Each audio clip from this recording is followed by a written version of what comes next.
오늘 두 번째 시간은 마르크스주의 철학의 가장 기초적인 개념, 유물론이라는 개념에 대해서 얘기를 할까 합니다. 가장 핵심적인 내용은 과학이라는 거예요. 유물론은 과학을 옹호하는 철학입니다.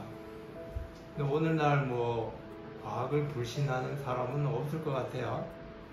그런데 사실 철학적으로 보면은 많은 사람들이 과학을 부정하고 있습니다. 과학을 불신하고 있고요. 그래서 과연 왜 사람들이 오늘날 이렇게 과학을 불신하게 된 건지 그 얘기도 좀 들어보고요. 또 거꾸로 그럼에도 불구하고 왜 우리가 과학을 옹호할 수밖에 없는가, 그런 얘기를 하려고 합니다. 오늘 코로나를 둘러싸고 이렇게 과학을 옹호하는 입장과 과학을 반대하는 입장이 있는데요. 사실 어느 날 주변에 살펴보면은 과학에 대해서 비판하는 그런 사람들 엄청나게 많습니다. 과학을 불신하는 그런 입장이죠. 예를 들자면은 철학자들 중에는 실존 철학자들은 주로 과학은 비진리다, 진리가 아니다라고 비판을 하고 있고요. 또 어느 날에는 생태주의자들 꼭 들어봤습니까? 생태주의자들 아주 반과학적인 입장에 확실하죠. 생태주의자들은 과학은 오히려 우리를 더 환경을 파괴하는 그런 걸로, 환경을 보호하기 위해서는 오히려 과거 비과학적인 전통적인 그런 어떤 삶, 이런 것이 필요하다, 이렇게 주장을 해요. 그래서 어느 날 사실 어떻게 보면 좀 아이러니컬하기도 합니다. 가장 과학적인 시대죠. 온갖 과학적인 그 사물들이 이용해서 살아가고 있는데요. 여러분이 가지고 있는 핸드폰도 마찬가지고 자동차도 마찬가지고 그야말로 과학의 시대인데, 또 그에 못지않게 과학에 대해서 엄청난 불신, 이런 것들이 쌓여온 것 같아요. 그래서 과학을 우리가 어떻게 대해야 되느냐, 중요한 문제인데, 바로 이게 유물론이냐 관념론이냐라는 논쟁의 핵심적인 문제입니다. 유물론은 기본적으로 과학을 옹호하는 입장이고요. 관념론은 과학을 부정하지는 못해요. 어느 날 단지 과학이 뭔가 한계가 있다, 부분적인 진리에 지나지 않는다, 과학을 넘어서 우리는 다른 삶을 찾을 수가 있다, 이런 주장을 하고 있죠. 자, 그래서 오늘 그러면은 과학을 둘러싸고 유물론과 관념론의 문제를 한번 살펴보도록 하겠습니다. 그래서 첫째 시간, 유물론의 역사에서부터 간단하게 살펴보도록 하죠. 인간은 역사적으로 볼 때 먼저 신에 대한 관념을 가졌다. 세계를 만들어내고 운동을 지배하는 힘을 신이라는 이름으로 불렀다. 이 신은 인간처럼 자의적이었으며 자신이 원하는 대로 세계를 지배했으니 인간은 이 신을 두려워하기도 하고 또 이 신의 도움을 빌기도 했다.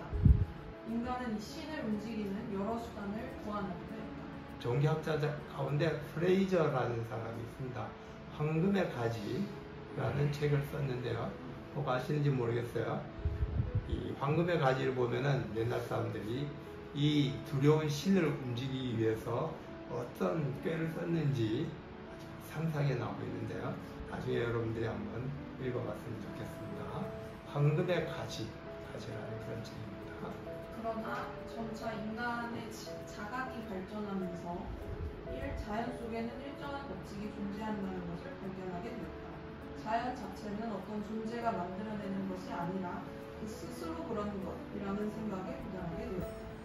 이런 생각으로부터 유물론이 출현하게 됐다. 네. 이제 자연 자체에 고유한 법칙이 있다, 자연은 스스로 움직여 나간다 라는 생각이 등장했는데요. 이게 사실 유물론의 기초가 됩니다. 우리 한자말로 우리는 자연이라고 그러죠. 무슨 뜻입니까? 자연. 스스로 그렇다는 거죠. 스스로 그러니까 영어로는 자연이 뭐예요? 네이처죠. 원래 이건 라틴어 나투라에서 나왔는데요. 원래 뜻은 뭘까요? 낳는다 라는 말에서 나오는 거죠. 자기가 스스로를 낳는 겁니다. 자기가 자리를 낳고 스스로 성장하고 스스로 발전해 나가는 것, 스스로 운동하는 것, 이렇게 이제 자연이라고 하는 거예요. 이런 유물론은 중세까지만 해도 소수 철학자의 생각일 뿐이었다. 대다수는 신의 힘에 대해 확고한 믿음을 가지고 있었다. 중세 시대까지 대표적인 유물론자 혹 아나요? 원자론자 가운데서도 특히 에피쿠로스 같은 사람이 대표적으로 고대 유물론자에 속했는데요. 고대의 현자로 알려져 있죠. 특히 평등주의자입니다. 노예나 여성도 평등하게 대우했던 그런 사람이에요. 정원 가덴이라는 이름의 학교를 개설해서 같이 공동생활을 했다고 하죠. 자, 그런데 이제 중세가 지나면서 점차 유물론이 등장하기 시작합니다. 유물론이 등장한 데는 여러 가지 역사적 계기들도 있었고요. 또 철학적 공부도 있었는데 이제 그 얘기를 한번 들어보도록 하죠. 유물론의 역사입니다. 중세 말기에 이르자 유럽에는 소위 마녀사냥이 일어났다. 이런 마녀사냥의 근본 원리는 어떤 종류의 사람에게 신비한 힘이 있다는 생각이다. 이런 마녀사냥은 신의 힘에 대한 맹신이라는 착상이며 이에 반발하면서 유물론적 사유가 점차 힘을 시작했다. 마녀사냥 얘기 들어봤죠? 마녀사냥. 마녀사냥은 정치적 상황과 아주 밀접하게 연관되어 있습니다. 스페인 같은 경우에는 스페인이 통일하면서 거의 유대인들을 많이 추방했거든요.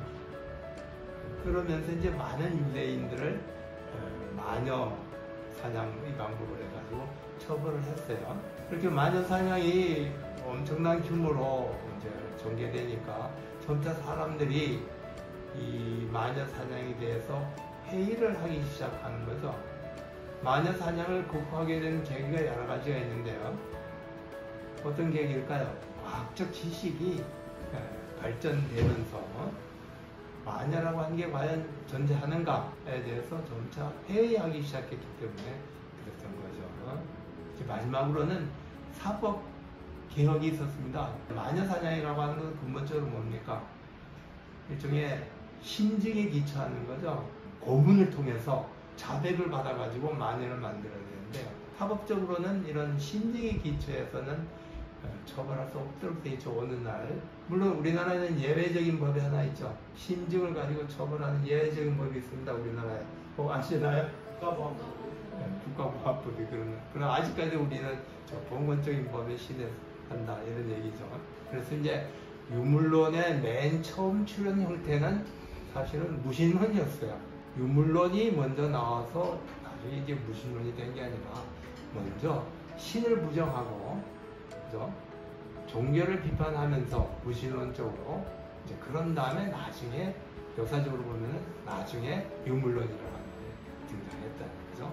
그래서 유물론의 맨 첫 번째 형태는 역사적으로 볼 때 무신론이었다. 유물론이 발전하는 데는 근대 과학의 발전을 빼놓을 수 없거든요. 과학이 없었다면은 종교를 극복할 수 있는 힘이 없었을 겁니다. 일단은 이제 유물론이라는 집단이 커다란 영향력을 미치기 시작했던 건 이제 프랑스 유물론자라고 얘기하는데 그 이제 출발점은 볼테르, 달랑베르 이런 사람들, 근대 유물론자이고 이제 계몽주의자입니다. 프랑스 유물론자들 또는 이제 계몽주의자들이 출현하게 된 가장 밑바닥의 배경은 뭐냐면은 뉴턴입니다. 볼테르가 영국에 망명했을 때 뉴턴의 자연과학을 배웠거든요.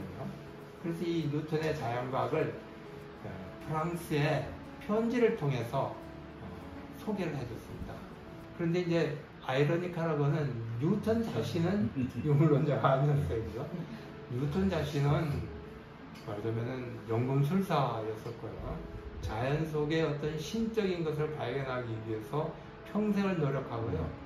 사실 뉴턴의 자연과학은 자기가 한 3년 동안 일종의 뭐랄까요? 심심해서 외도죠. 외도를 연구했던 게 뉴턴의 자연과학입니다. 그런데 이제 거꾸로 이 뉴턴의 자연과학이 종교적 신앙을 제거하면서 마침내 이제 유물론으로 발전하게 되는 거죠. 오늘은 우리가 물리학을 역학이라고 하죠. 역학적 세계관이라고 하는 것은 세계가 하나의 기계로 이루어져 있다. 어떤 것을 기계라고 하는 걸까요?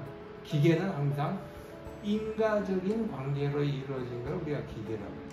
비가 홍수를 일으키기 위해서 떨어진 건 아니다라는 거예요.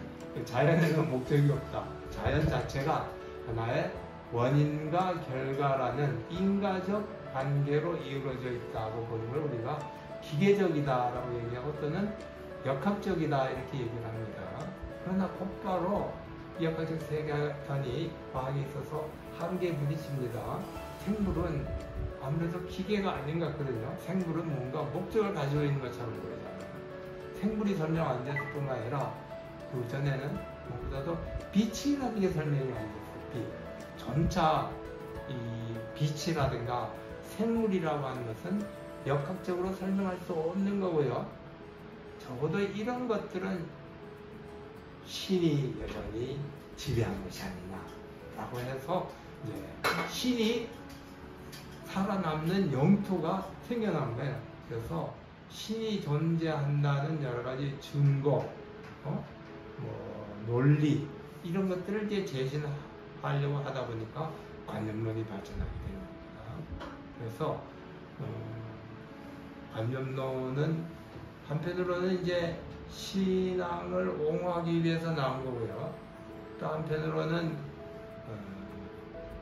이제 역학이 지배하지 못한 영역을 설명하려고 나온 거고요. 자, 여기까지 이제 근대 과학이 출현하면서 유물론이 등장했고 마침내 근대 과학의 한계 때문에 신앙을 대신해서 관념론이 등장했다.